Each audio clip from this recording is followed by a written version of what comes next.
Hello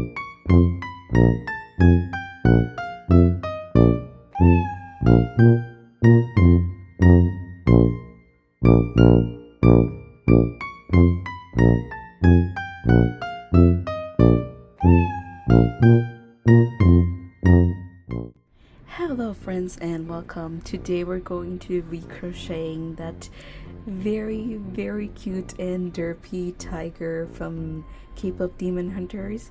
Oh, he's super cute. He's so absolutely beautiful. And this is actually going to be a Tunisian simple stitch. And we're going to do a tapestry with this. And just because I love the stitch, and I also very much love the movie. We're going to be doing this in a bigger kind of like size, and also because I am not very good at grid patterning, and this is the only grid pattern for this little boy, and I'm going to try and follow very closely to the original pattern. For our tapestry to be closer to our pattern, of course, we need at very least 3 types of blue, the pink for the little ears, your standard white and black, 2 different types of orange, and your yellow for the pupil for those beautiful big eyes, and this little purplish color for the little nose. And actually, since we're going to be using the Tunisian simple stitch technique, I usually use this longer crochet hook, which is a 4.0 millimeter crochet hook for Tunisian stitches. But since this is going to be a 52 chained long project, I do believe that if you can get your hands on a crochet hook with some cables attached to it, that'll be perfect. And I'm going to be using a 4.5 millimeter crochet hook. All of these beautiful colors are a 4 weight yarn.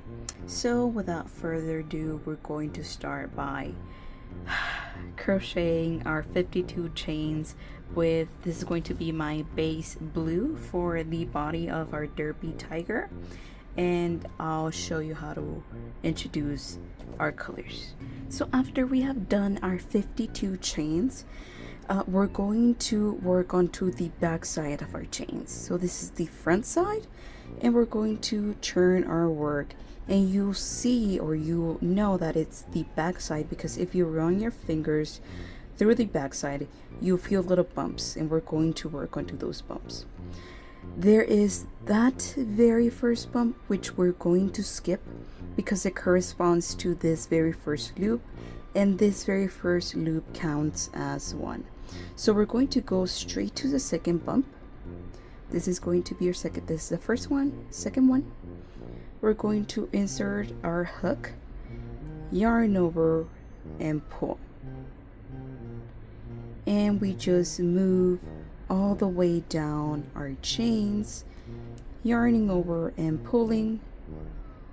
And this is why we want a longer canvas to work with, because we need to have all of our stitches all at once on our hook.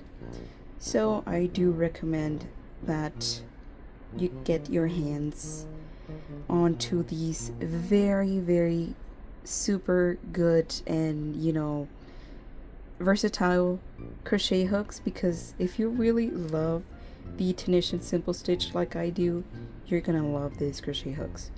And we just move all the way down the end of our chains. We should end up with 52 loops on our hook. Once again, this is essentially why we need a longer crochet hook, because it is a big project.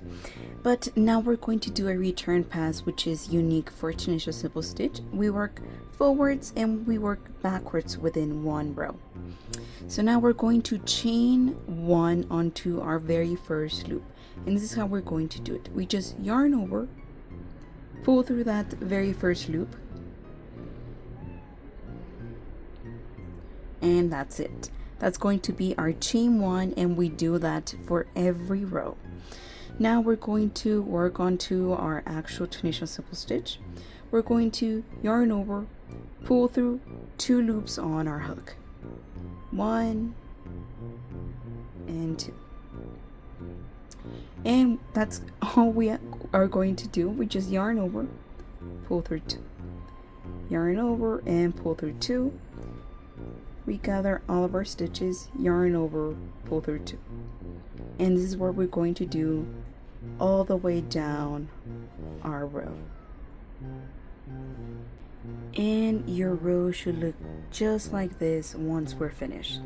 So now for the repeat for the rest of this project, we're actually going to try and grab our previous row, pull it apart, and as you can see, there are these front loops that we see, and that's going to be our stitches.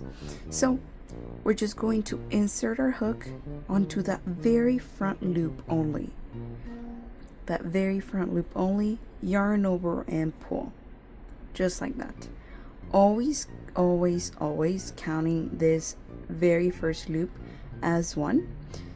And we just continue to insert our hook, yarn over and pull. We're going to do 16 stitches, or we should have 16 loops on our hook with this color. So now for our very next color, which is white, we're going to start doing the little fangs for our derpy little tiger. For this, I actually recommend that you take your big cake of yarn and you separate it onto little bits or manageable pieces that you think they're you don't need that much. If you have scraps, this will be the perfect time to use them.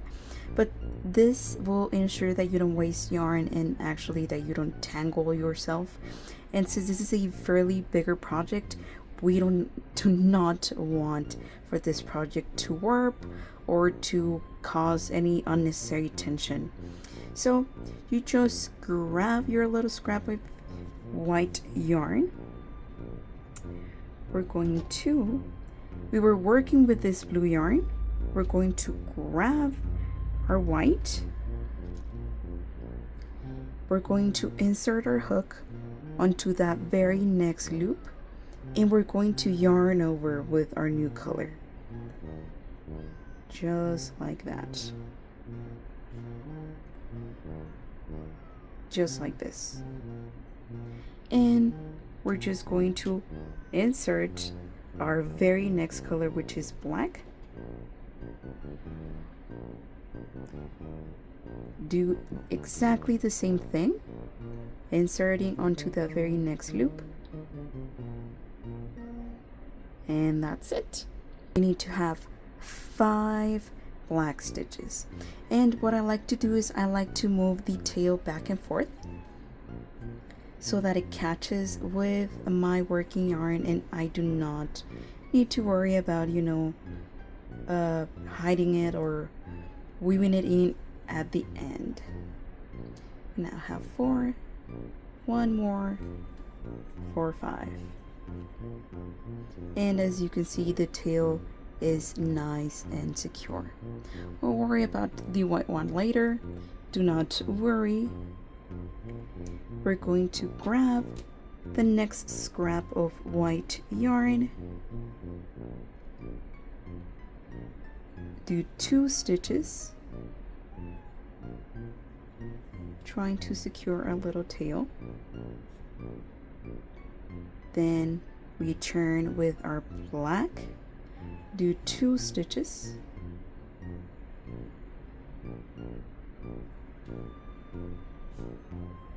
and then actually do 2 more for a total of 4 black stitches.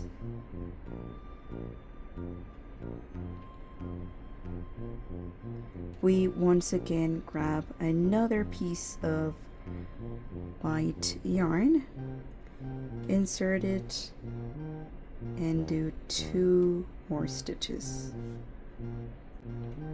Then we drop it, we grab our black, and we do 5 more black stitches.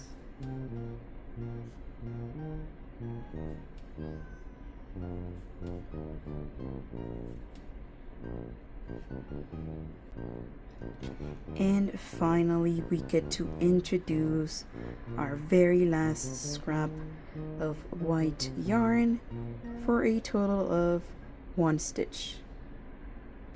And what I actually did, I just grabbed my little, yarn. I did it onto a smaller cake of yarn, and I want to introduce a second cake of yarn for this color, just because I do not want to grab this color and pull it all the way over here, because it will generate a lot of waste, and I do not like wasting my very expensive yarn. So now we're just going to insert our background color, moving our tail back and forth, and we should end up with 16 blue stitches. For this end loop right here, I always tell you just to grab that very front loop, but for this edge we want to grab both of the loops right here. We yarn over and pull, just like that. Now let's do our return pass. We're going to chain 1, yarning over, pulling through that very last loop on our hook. We're gonna yarn over, pull through 2, pull through 2, and I'll tell you when we should change. So right around here, we should end up with 1 blue stitch and 1 white stitch. So generally, if we have 2 different color stitches on our hook, we actually are going to drop our blue, we're going to pick up our white, and we're going to pull through. So we're just going to drop our blue, we're going to pick up our white, we're going to yarn over, we're going to pull through that blue and through that white. So that's going to be our actual rule. Whenever we have 2 different color stitches, we pull the second color stitch to pull through. So we have 2 different color stitches, we're going to use our black. We drop our white, we pick up our black, we yarn over, pull through that white, pull through that black, and we just continue to pull through 2,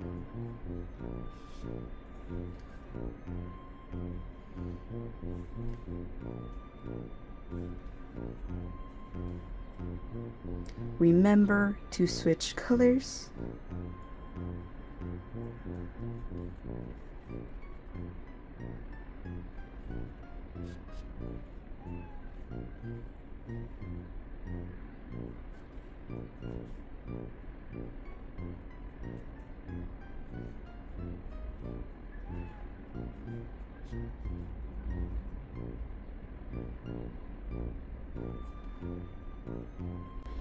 and finally our last color change of the row,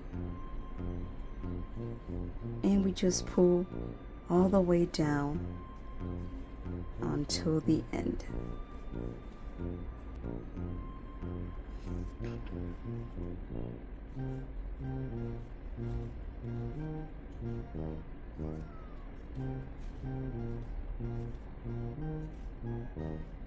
And this is how our very second row should look like.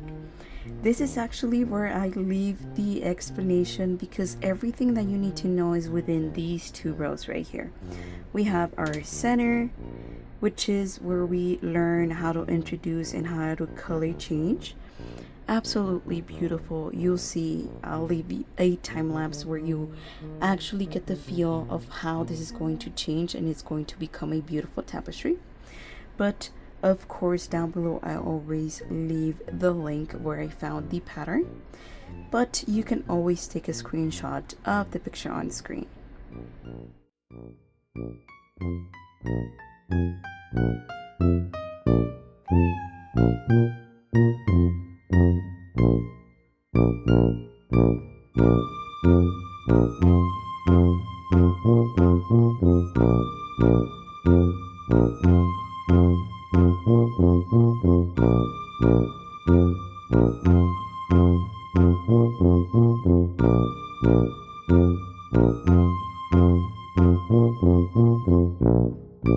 Thank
you.